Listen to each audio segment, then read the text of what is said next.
But these two stories that I've looked at today paint a totally opposite picture. People are skint, they're not buying motorbikes and they're not buying bicycles, despite the fact that the government wants everybody to get off the roads so that you are not going to be able to drive your car to the job that you need to get to put food on the table. It really is as simple as that. Yes, this is two articles about cycling and motorcycling, but within, reading between the lines of these two articles, we can see that we have a government that hates us. Really, really hates us. They don't even want you to get to work. Good morning. Well, if I've got my timing correct on editing and posting these videos, you should have just watched a video about the fact that nobody is buying bicycles in Britain. Now, another thing that came up last night is this superb article written by Ben Purvis from bennett.co.uk.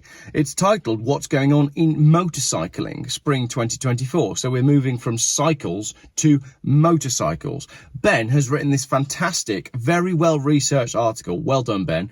On the status of UK motorcycling. It's pretty long, so I'm going to put a link in the description, but I'll try scan through some of the key points for you, because if you watch my cycling video, I'm pretty much going to say all of the same things. As the days start to get longer and the endless torrents of rain wash the remains of the winter salt from the roads, we're fast heading into the new biking season.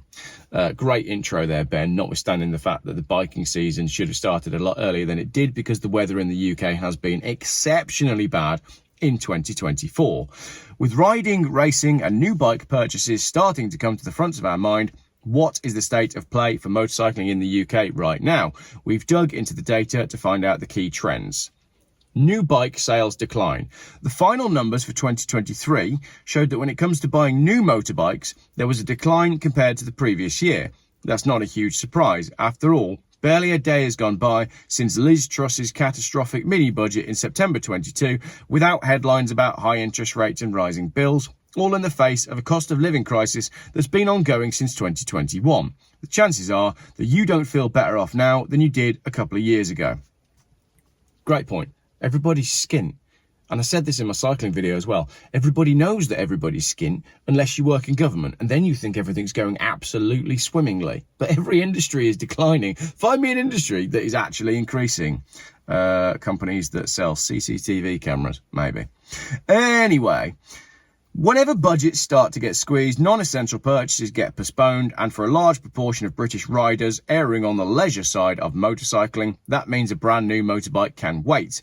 The totals for last year showed the overall motorbike market in this country was down by a modest 2.5%, dropping from 116,534 sales in 2022 to 113,589 in 2023. But those numbers warrant some further dissection, as there's been much more substantial shifts when it comes to particular classes and categories.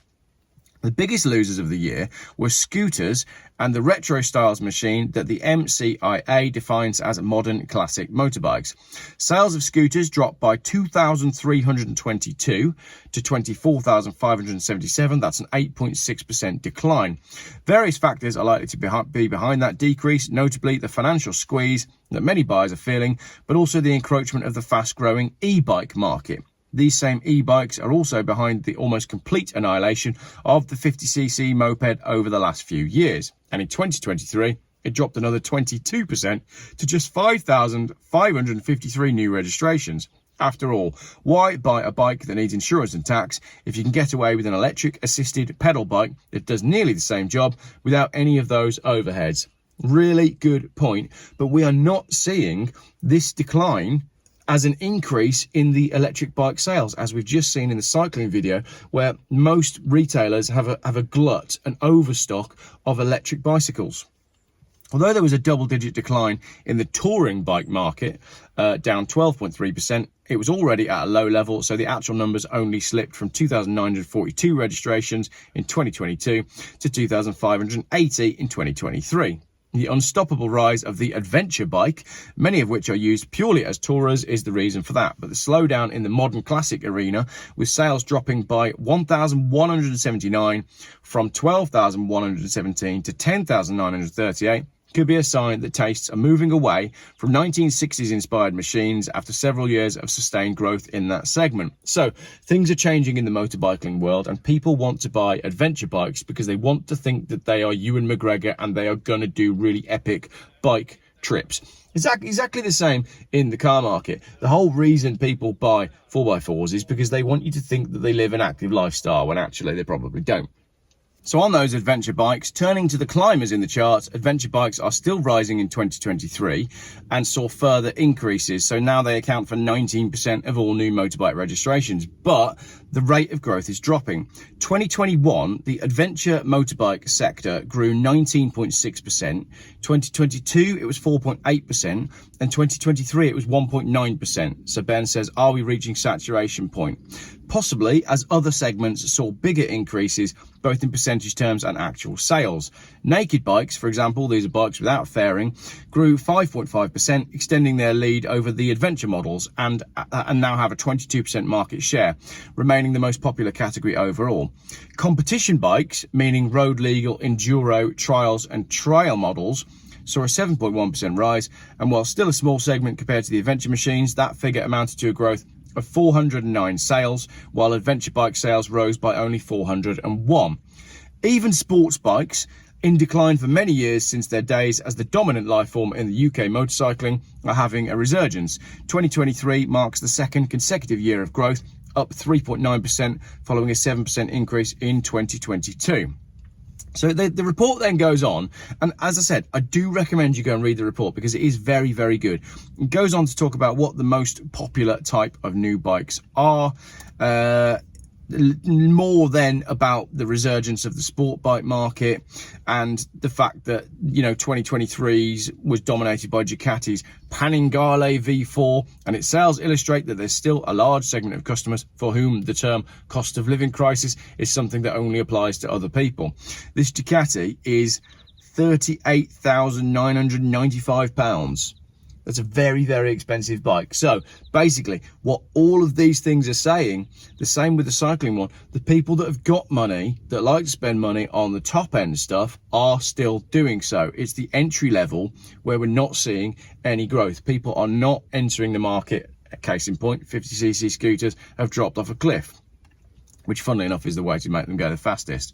Have electric bikes tripped a breaker? There's a huge push towards electric motorcycles at the moment, whether in the form of R&D and investment or government policy, but the sales figures show that customers have yet to be convinced in any substantial numbers. The total UK market for electric bikes nosedived 37.8% in 2023, dropping from 6,500 sales in 2022 to 4,000 last year. Of those, the vast majority were at the low end of the market, with 1,762 falling into the sub 5 horsepower moped category and 1,956 in the 5 to 15 horsepower 125cc equivalent segment.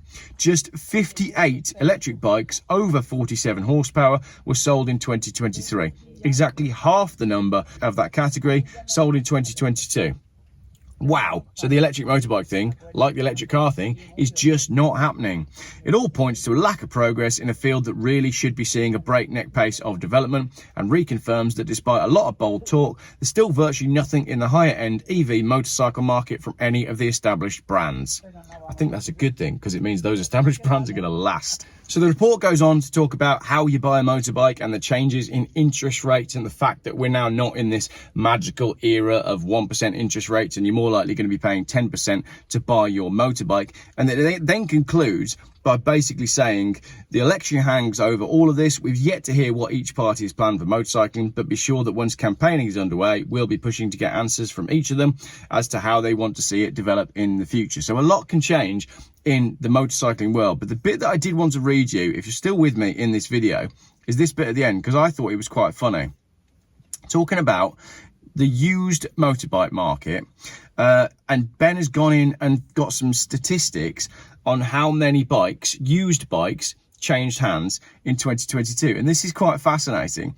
In 2022, there were a total of 504,602 used motorbike sales based on the number of changes of keeper recorded on registration documents. Out of those, 325,000 changed hands once, 62,000 had two sets of owners, 12,000 were sold 3 times, and 3,000 had 4 different